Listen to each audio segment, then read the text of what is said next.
السلام علیکم ورحمۃ اللہ وبرکاتہ۔ الحمد للہ وکفیٰ وسلام علی عبادہ الذین اصطفیٰ وخاصۃ علی محمد رسول اللہ صلی اللہ تعالی علیہ وسلم۔ اما بعد فاعوذ باللہ من الشیطان الرجیم، بسم اللہ الرحمن الرحیم۔ وَكَذَلِكَ جَعَلْنَاكُمْ أُمَّةً وَسَطًا لِتَكُونُوا شُهَدَاءَ عَلَى النَّاسِ، اور ہم نے تمہیں اعتدال والی امت بنایا تاکہ تم دنیا کے لوگوں کے سامنے گواہی دے سکو۔ یہ ایک آیت کا ٹکڑا میں نے پڑھا ہے۔ روزانہ کی تلاوت میں سارا قرآن تو بیان نہیں ہو سکتا، جو آیت پیش کرنی زیادہ ضروری ہوتی ہے اس کو میں کوشش کرتا ہوں ہائی لائٹ کر دوں۔ اس میں اللہ نے ہمیں زندگی گزارنے کا ایک پیمانہ دے دیا، ایک ترازو دے دیا ہے کہ ہم نے تمہیں اعتدال والی امت بنایا ہے۔ اس کی میں مثال دیتا ہوں، جیسے پہلے زمانے میں ترازو ہوتے تھے، اب تو ڈیجیٹل آ گئے۔ تو ترازو ہوتے تھے تو اس میں نا ایک کانٹا ہوتا تھا یہاں ایسے کر کے، اور ادھر دو پلڑے ہوتے تھے۔ تو جب وہ کانٹا بالکل درمیان میں ہوتا تھا، نہ ادھر جھکاؤ نہ ادھر جھکاؤ، تو اس کی اس حیثیت کو اعتدال کہتے ہیں۔ ادھر چلا جائے زیادہ تو بھی شدت پسندی، ادھر چلا جائے زیادہ تو بھی شدت پسندی۔ یوں ہو جائے دین میں بہت زیادہ، یہ بھی اللہ کو پسند نہیں۔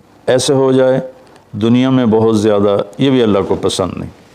اللہ تعالیٰ فرماتے ہیں کہ اپنی زندگی میں عدل پیدا کرو، انصاف پیدا کرو، اعتدال پیدا کرو، کہ جب دنیا میں لگو تو ایسے نہ لگو کہ تمہیں آخرت بھول جائے، تم جھوٹ کو حلال کر دو، سود کو حلال کر دو، اور سارے حرام کو کرتے چلے جاؤ کہ جی ہم تو گناہ گار ہیں، ہم تو دنیا دار ہیں۔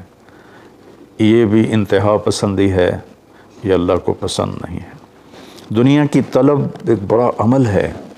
اللہ کے نبی کا فرمان ہے، من طلب الدنیا حلالا، جس نے رزق حلال کمایا، جس نے دنیا کو حلال راستے سے طلب کیا، اس میں جھوٹ نہیں، اس میں دھوکہ نہیں، فراڈ نہیں، اس میں سود نہیں، اس میں ظلم اور زیادتی نہیں، اس میں وعدہ خلافی نہیں، کسی غلط چیز کی تجارت نہیں، شراب بیچتا ہے یا ڈرگز بیچتا ہے، نسل کو برباد کرتا ہے۔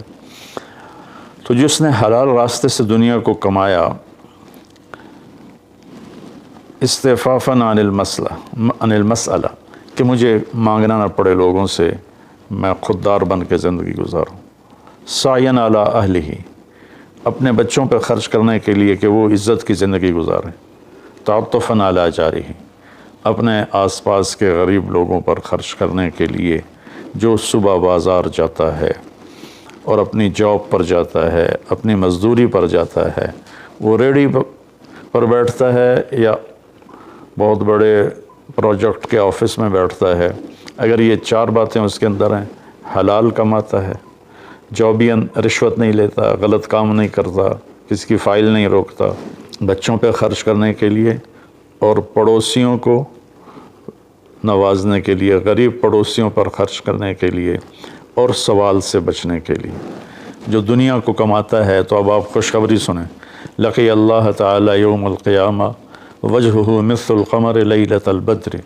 قیامت کے دن وہ اللہ سے ایسے ملے گا کہ اس کا چہرہ 14ویں رات کے چاند کی طرح چمکتا ہوگا۔ تو ایسی دنیا کمانا بھی بندگی ہے۔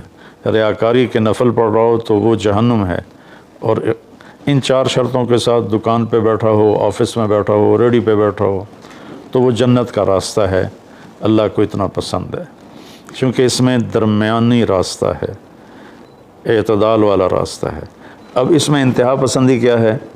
دوسری حدیث پیش کرتا ہوں، تعس عبد الدینار وعبد الدرہم وعبد القطیفہ، تعس وانتکس واذا شیک فلن تقش، ان اعطی رضی وان لم یعط سخط۔ آپ نے فرمایا دینار کا چاہنے والا، دینار کا غلام، چاہت تو سب کی ہے، سونے کا غلام ہلاک ہو جائے چاندی کا غلام ہلاک ہو جائے۔ اللہ نے کائناتی معیشت کو، اکانومی کو سونے چاندی کے گرد گھمایا ہے، یہ اللہ کی اپنی قدرت ہے۔ تو اب یہ انتہا پسندی آ رہی ہے، جس نے آپ نے کہا ہلاک ہو جاتا ایسا کون؟ عبد الدینار، سونے کا غلام، چاندی کا غلام، اور زیب و زینت کا غلام، اسیسریز کا غلام، کہ حلال رزق میں ایسی نہیں مل رہا تو چلو کوئی ڈنڈی مار لو، کوئی رشوت لے لو، کوئی جھوٹ بول کے سودا بیچ لو، یہ ہے۔ تو اس کے لیے آپ نے بد دعا فرمائی۔ یہ بخاری شریف کی روایت ہے، آپ رحمۃ اللہ علیہ عالمین ہو کر آپ بد دعا فرما رہے ہیں کہ ایسے لوگ، چونکہ یہ لوگ جب دنیا میں جاتے ہیں تو اوروں کے حقوق مارتے ہیں، اوروں جو رشوت لیتا ہے، وہ رشوت دینے والا پتہ نہیں کن مشکلوں سے اپنے کام کے لیے پہنچا ہوتا ہے، جس کو یہ دھوکہ دے کے مال بیچ دیتا ہے، وہ پتہ نہیں کتنی مشکلوں سے پیسہ بنا کے مال لینے آتا ہے، اس کو یہ 2 نمبر ٹکا دیتا ہے۔ اس لیے ان کے لیے بد دعا فرمائے کہ یہ معاشرے کے لیے ناسور لوگ ہیں، چاہے یہ کتنے ہی نامور ہوں، لیکن یہ معاشرے کے لیے ایک عذاب ہیں، ایک مصیبت ہے۔ تو دنیا میں بھی چلو تو درمیانہ راستہ اختیار کرو، اتنے نہ کھب جاؤ میرے بھائیو کہ ٹوائلٹ میں بھی سودے ہو رہے ہوتے ہیں، پیشاب کرتے ہوئے۔ ابھی میں کراچی سے لوٹا تو لاہور ایئرپورٹ پر میں وضو کرنے گیا تو پیچھے جو پیشاب کرنے کی جگہ ہوتی، وہاں ایک آدمی کھڑا ہوا، گردن کے ساتھ اس نے موبائل پکڑا ہوا تھا اور بولے جا رہا تھا۔ یہ بھی کوئی زندگی نہیں ہے، کھانا بھی کھا رہے ہیں اور سودا بھی بیچ رہے ہیں اور پیمنٹ بھی لے رہے ہیں اور سودا کر بھی رہے ہیں اور ساتھ کھانا بھی کھا رہے ہیں۔ تو یہ تو کھانا زہر بن جاتا ہے، دماغ کی طرف سے آرڈر جاتا ہے کہ کھانا آ گیا ہے، تیار ہو جاؤ، معدے کو آرڈر ملتا ہے، ساتھ ہی فون کی گھنٹی بجتی ہے، فون اٹھاتا ہے تو آرڈر فون کی طرف چلا جاتا ہے، معدے کو آرڈر نہیں جاتا، غذا زہر بن جاتی ہے۔ تو ایسی دنیا کما کے کیا کرنا جس میں آپ کی صحت ہی برباد ہو جائے اور آپ اتنے مصروف ہو جائیں کہ گھر میں آ کر بھی کوئی بچوں سے دلچسپی نہیں، بس اپنے موبائل پر یا سودے کر رہے ہیں یا موبائل پہ کوئی گیمیں کھیل رہے ہیں یا کوئی مووی دیکھ رہے ہیں یا کوئی ڈرامہ دیکھ رہے ہیں۔ کتنی مائیں ہیں جو اس طرح اپنے بچوں کو جھٹک دیتی ہیں، وہ ڈرامہ دیکھ رہی ہوتی ہیں یا کوئی مووی دیکھ رہی ہوتی ہیں یا کوئی کلپ دیکھ رہی ہوتی ہیں، تو بچہ آتا ہے تو اس کو ہوں ہاں کر کے ٹال دیتی ہیں۔ میرے بھائیو، میری بہنوں، اپنی زندگی کو وہ درمیان میں لاؤ، میں آپ کو مثال دیتا ہوں۔ گاڑی کے چاروں ٹائر میں ہوا بیلنس ہو تو گاڑی صحیح چلتی ہے، چاہے ایف ایکس کیوں نہ ہو، اور اگر ہوا اوپر نیچے ہے، بیلنس نہیں ہے، تو مرسڈیز بھی ہوگی تو وہ چلنے میں آپ کو تکلیف دے گی۔ ایک گاڑی ہے، انسان بھی، اس کو بھی بیلنس آف لائف چاہیے۔ یہ گھر میں آؤ تو گھر کے ہو جاؤ، فون آف کر دو اور اپنے بچوں سے بات کرو، بیوی سے بات کرو، ان کے ساتھ بیٹھو، ان سے گپ شپ کرو اور گھر کی باتیں کرو، گھر کے مسائل ذکر کرو، باہر کے مسائل کو گیٹ پہ چھوڑ کے آ جایا کرو۔ تو یہ تو دنیا ہے نا، اللہ نے اس میں ناپسند کیا ہے کہ ہم اپنے آپ کو زیادہ کھپائیں، لیکن دین میں بھی اللہ نے ناپسند کیا ہے کہ ہم اس میں زیادہ لگ جائیں۔ لا تغلوا فی دینکم، اپنے دین میں انتہا پسندی پہ مت جاؤ۔ اللہ نے اپنے محبوب سے فرمایا فلا تذهب نفسك علیہم حسرات، میرے نبی آپ ان غیر مسلموں کو تبلیغ کرتے ہوئے اتنا دکھ نہ اٹھائیں کہ آپ خود آہیں بھرتے بھرتے فوت ہو جائیں۔ اللہ نے اپنے نبی سے فرمایا، نماز لمبی کی تو اللہ نے اس سے منع فرما کر فرمایا کہ ما انزلنا علیک القرآن لتشقی۔ اللہ نے اپنے نبی سے اعتدال مانگا، لا تبسطھا کل البسط، میرے نبی آپ مال خرچ کریں لیکن سارا نہ خرچ کریں، کچھ بچا کے بھی رکھیں۔ اللہ نے اپنے محبوب سے فرمایا، اس سے تو اللہ نے زکوٰۃ کا نظام چلایا۔ تو اور ایک حدیث پہ پیش کرتا ہوں۔ 3 صحابہ آئے حضرت عائشہ رضی اللہ عنہ کے پاس کہ اللہ کے نبی کی رات کیسی ہوتی ہے، تو انہوں نے فرمایا کہ سوتے بھی ہیں اور اٹھتے بھی ہیں، نفل بھی پڑھتے ہیں، بلکہ آپ کی بہت خوبصورت عادت تھی، جب آپ تہجد سے فارغ ہو جاتے تو یوں کر کے لیٹ جاتے، ایسے کر کے، اور حضرت عائشہ رضی اللہ تعالیٰ عنہ بھی اٹھ جاتی تو آپ ان کے ساتھ اسی حال میں باتیں کرتے، گپ شپ لگاتے۔ تہجد کے وقت میں اپنی بیگم سے پیار محبت کی باتیں ہو رہی ہیں، اتنے میں حضرت بلال اذان دیتے تو آپ اٹھ کے 2 رکعت سنت ادا کرتے اور نماز پڑھانے کے لیے مسجد تشریف لے جاتے تھے۔ تو اتنی اعتدال کی لائف تھی، ہنسی مذاق فرماتے تھے اور حضرت عائشہ رضی اللہ عنہ کو لقمے بنا کے کھلاتے تھے، ان کو آٹا گوندھ کے دیتے رہے جب تک حضرت عائشہ رضی اللہ عنہ کو آٹا گوندھنا نہیں آیا، کہ وہ چھوٹی عمر میں ان کی شادی ہوئی تھی۔ تو انہوں نے جب یہ سنا تو کہنے لگے وہ تو اللہ کے نبی ہیں، وہ تو کچھ بھی نہ کریں، بخشائے ہیں، ہمیں تو کچھ کرنا چاہیے، کیا کریں؟ ایک نے کہا میں ساری رات نہیں سوؤں گا، نفل پڑھوں گا، کتنی اچھی نیت کی ہے۔ دوسرے نے کہا میں ساری زندگی روزے رکھوں گا، کبھی افطار نہیں کروں گا، کتنی اچھی نیت ہے۔ تیسرے نے کہا میں شادی نہیں کروں گا، بس اللہ کی عبادت کروں گا اور اللہ کے راستے میں جہاد کروں گا، کتنی اچھی نیت ہے۔ آپ کو پتہ چلا تو آپ نے تینوں کو بلا لیا، تو آپ نے ان کو ڈانٹ پلائی، تم میرے اللہ کو مجھ سے زیادہ جانتے ہو، تم میرے اللہ سے مجھ سے زیادہ ڈرتے ہو، زیادہ تقوی والے ہو، میں تم میں سب سے زیادہ اپنے اللہ کو جانتا ہوں، سب سے زیادہ اللہ سے ڈرتا ہوں، میں کھاتا بھی ہوں، روزہ بھی رکھتا ہوں، میں نے شادی بھی کی ہے، میں سوتا بھی ہوں اور میں جاگتا بھی ہوں، اور میں نے آپ نے تو 11 شادیاں کی، 9 بیویاں زندہ تھیں جب آپ دنیا سے تشریف لے گئے، تو آپ کی خوبصورت زندگی تھی ان کے ساتھ۔ تو آپ نے تینوں کو ڈانٹا اور فرمایا کہ اعتدال کے ساتھ چلو، جس نے کہا میں شادی نہیں کروں گا شادی کرے، جس نے کہا میں روزہ نہیں چھوڑوں گا وہ روزہ چھوڑے، کہ مہینے میں 3 روزے رکھو بس، 13 14 15، اور جس نے کہا میں رات سوؤں گا نہیں وہ آرام بھی کرے اور اٹھے بھی صحیح۔ تو یہ زندگی اعتدال والی اللہ کو تو دین میں انتہا پسندی اچھی نہیں لگتی، اور اللہ نے اس کو رد فرمایا۔ ہمارے بعض نادان دوست قربانی کے نام پر پورے گھر کو اجاڑ دیتے ہیں اور انہیں احساس بھی نہیں ہوتا کہ کتنا بڑا نقصان کر رہے ہیں۔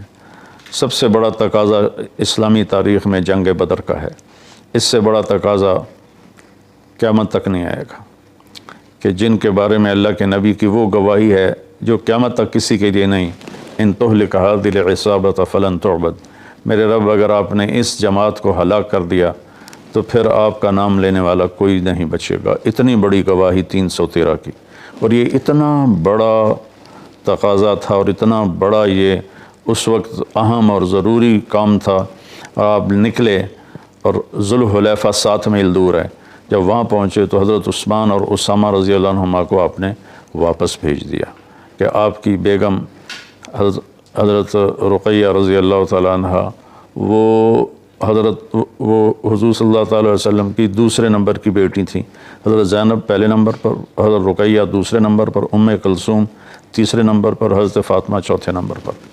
تو بیمار ان کو چیچک نکل آیا تھا، تو ان کو وہاں سے واپس بھیجا کہ جاؤ تم رقیہ کی تیمارداری کرو۔ وہ جنگ بدر میں شریک نہیں ہوئے، میرے نبی نے واپس کیا، لیکن جنگ بدر کے شریک صحابہ میں ان کا نام لکھوایا، دونوں کا۔ جب ہم بدری صحابہ کی فہرست کھولتے ہیں تو اس میں اسامہ اور عثمان رضی اللہ عنہما دونوں کا نام ذکر ہے، اور مال غنیمت میں ان کا حصہ بھی رکھا آپ نے۔ اتنے بڑی تقاضے کو آپ نے بیوی کی بیماری کی وجہ سے پیچھے کر دیا اور ان دونوں کو واپس بھیجا، اور رقیہ رضی اللہ عنہ کا انتقال ہو گیا۔ جب آپ واپس تشریف لائے تو وہ دفن ہو چکی تھی، تو آپ نے ان کی قبر پہ جا کر دعا فرمائی۔ تو میرے بھائیو، دین میں بھی اعتدال ہو، دنیا میں بھی اعتدال ہو۔ یہ رہبانیت تو نصارہ عیسائیوں میں تھی کہ شادی نہیں کرنی، نہانا نہیں، بال نہیں کٹوانے، ناخن نہیں صاف کرنے، پہلے، اب نہیں، پہلے جو قدیم عیسائی مذہب تھا۔ تو